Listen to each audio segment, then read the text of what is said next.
Ministry of social justice and empowerment, सामाजिक न्याय एवं अधिकारिता मंत्रालय का एक डिपार्टमेंट है, नेशनल सफाई कर्मचारी आयोग NSKC। इसके अंडर में नेशनल सफाई कर्मचारी, राष्ट्रीय स्तर पे सफाई कर्मचारी, खास करके मैनुअल स्कैवेंजर्स, उनके लिए काम करने के लिए, उनको वित्तीय सहायता प्रदान करना, उनके डेवलपमेंट पे काम करने के लिए अलग से एक कॉरपोरेशन बनाई गई है जिसका नाम है नेशनल सफाई कर्मचारी फाइनेंस एंड डेवलपमेंट कॉरपोरेशन। तो जो मैं करेंट टेंडर के बारे में डिस्कस जो कर रहा हूँ वो NSKFDC, नेशनल सफाई कर्मचारी फाइनेंस डेवलपमेंट कॉरपोरेशन की तरफ से आया है। UI जो इनवाइट किया गया है, a workshop on hazardous cleaning of sewers and septic tanks. होता क्या है कि जो खास करके मैनुअल स्कैवेंजर्स है, जो सफाई कर्मचारी है, वो आज के टाइम में भी मैनुअली गटर में अंदर जा करके क्लीनिंग कर रहे हैं। मशीनों के इस्तेमाल, मशीनें आ गई हैं लेकिन मशीनें हर जगह उपलब्ध नहीं है, या फिर मशीनों का उपयोग हर जगह नहीं लिया जा रहा है और मैनुअली काम हो रही है। तो उसमें जो जहरीले केमिकल्स जो होते हैं, जो हजार्डियस केमिकल्स है उसके अंदर, उससे मैनुअल स्कैवेंजर्स का जो गटर में जाके अंदर काम करते हैं उनकी लाइफ स्पैन बड़ी शॉर्ट हो जाती है। उनकी लाइफ स्पैन 40, 45, 50 साल के एज तक जाकर के खत्म हो जाती है, कोई ना कोई बहुत ही डेंजरस डिजीज की वजह से, because of this hazardous chemicals, जो कि उनको अंदर सीवर्स में, सेप्टिक टैंक्स में अंदर उनको झेलना पड़ता है। तो उनके लिए कि किस प्रकार से वो लोग अपने हेल्थ का, स्वास्थ्य का ध्यान रखें, कैसे अपना हाइजीन मेंटेन करें, किस प्रकार से मैकेनिकल तरीके से इन काम को कर सके मशीनों का इस्तेमाल करके, इसके ऊपर वर्कशॉप ऑर्गेनाइज करने के लिए नेशनल सफाई कर्मचारी फाइनेंस एंड डेवलपमेंट कॉर्पोरेशन ने टेंडर इनवाइट किया है। ये जो टेंडर है, ये जो प्रोजेक्ट है, इसका नाम NSKFDC ने रखा हुआ है नमस्ते। तो नमस्ते प्रोजेक्ट के तहत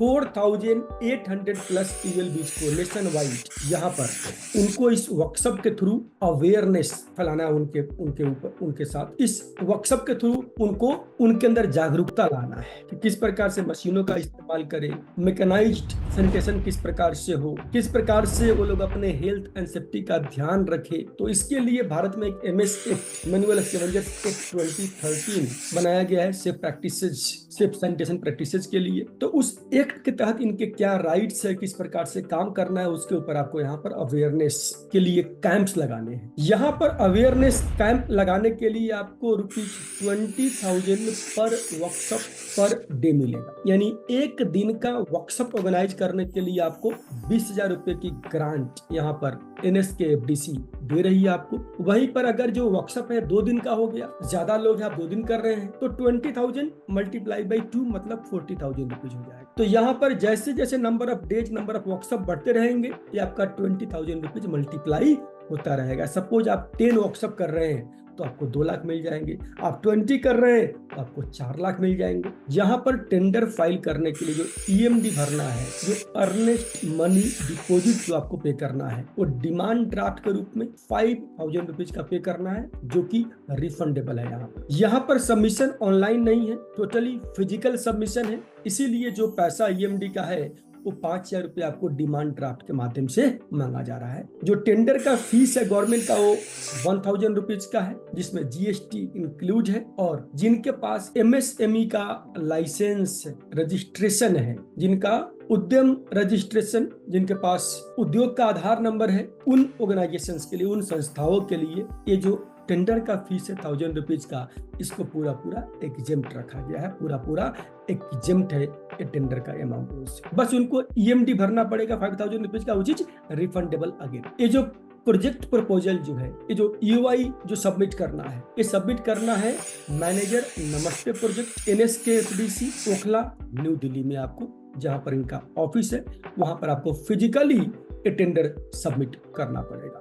जो काम करना है, मैंने पहले बताया आपको यहाँ पर कि आपको सेफ्टी वर्कशॉप ऑर्गेनाइज करना है on sewer and septic tank cleaning under नमस्ते प्रोजेक्ट। इसका नाम जो है नमस्ते रखा गया है। इसमें आप म्युनिसिपैलिटी के, नगर निगम के सैनिटेशन पर्सनल है, उनको एंगेज कर सकते हैं। जो इस सेक्टर के स्टेक होल्डर्स हैं उनको एंगेज कर सकते हैं। एक्सपर्ट्स को लेकर के आ सकते हैं। यहाँ पर आप 1 डे का सेमिनार होस्ट करेंगे, उसके लिए 20,000 रुपए का, और 2 दिन का करेंगे 40,000 रुपीज का accordingly number of days, number of workshop के अकॉर्डिंग आपका अमाउंट जो है बढ़ता जाएगा। आप यहाँ पर ट्रेनिंग ऑर्गेनाइज करने के लिए, ट्रेनिंग कराने के लिए जो NSK FDC का अपना वीडियोज है, प्रेजेंटेशन है, उनका इस्तेमाल करके आप ट्रेनिंग करा सकते हैं। आपको अलग से कोई कोर्स करिकुलम बनाना, इसके लिए कोई सिस्टम्स बनाना आपको जरूरत नहीं है। आपको सिर्फ जो कैंप्स होंगे उनके लिए लॉजिस्टिक्स ऑर्गेनाइज करना पड़ेगा, शेड्यूल्स, लोगों को बुलाना, एक्सपर्ट को बुलाना, ये सब काम की ड्यूटी जो है आपके संस्था के ऊपर आपको दिया जा रहा है। यहाँ पर आइए आगे बात करते हैं कि कौन लोग यानी कौन सी संस्थाएं यहाँ पर एलिजिबल है इस प्रोजेक्ट को अप्लाई करने के लिए, इस EOI में पार्टिसिपेट करने के लिए। सबसे पहले जो आपकी NGO है, जो आपकी संस्था है, that must be registered and at least 5 साल 5 इयर्स पुरानी आपकी संस्था यहाँ पर होना चाहिए, और 5 साल का आपके पास ऑडिटेड बुक्स ऑफ अकाउंट होना चाहिए। आपका बुक्स ऑफ अकाउंट जो है मस्ट बी ऑडिटेड। और ध्यान रखिए, ऑडिटेड का मतलब ये है कि आपके फाइनेंशियल्स पे UDIN नंबर कंपलसरी है। विदाउट UDIN नंबर ऑडिट नहीं एक्सेप्ट होता है। नेक्स्ट चीज, आपके संस्था का दर्पण पे यानी दर्पण पोर्टल पे रजिस्टर करा करके आपके पास UID यूनिक ID नंबर आपका होना चाहिए। You must have permanent account number, pan, और अगर GST एप्लीकेबल है तो आपको GST का सर्टिफिकेट भी लगाना पड़ेगा। आपकी संस्था पिछले 5 सालों में कोई भी काम में सरकार के द्वारा या किसी फंडिंग एजेंसी के द्वारा कहीं पर ब्लैकलिस्टेड नहीं होनी चाहिए। आपके संस्था के पास पिछले 5 सालों में कम से कम इस प्रकार के या कोई भी 30 वर्कशॉप्स या ट्रेनिंग कराने का एक्सपीरियंस सिमिलर काम का होना चाहिए।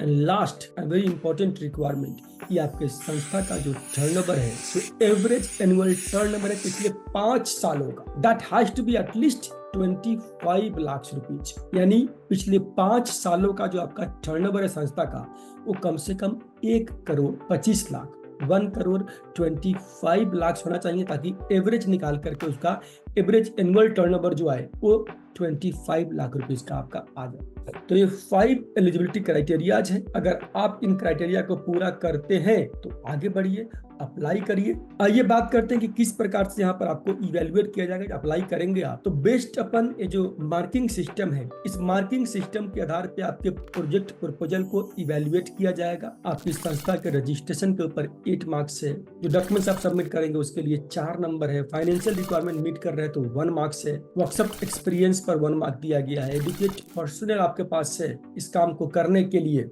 उसके लिए 1 मार्क है। ये इनिशियल फिल्टर है। जो फाइनल है आपका turnover 3 marks. Experience, qualifications, age of organisation, experience का जो आपका रिलेवेंट वर्कशॉप करने का एक्सपीरियंस है, अदर वर्कशॉप करने का एक्सपीरियंस है, इन सब के आधार पर मार्किंग सिस्टम किया गया है। और इन मार्किंग सिस्टम के आधार पर आपको यहाँ पर सिलेक्ट किया जाएगा इस टेंडर में पार्टिसिपेट करने वाले ऑर्गेनाइजेशंस को काम देने के लिए।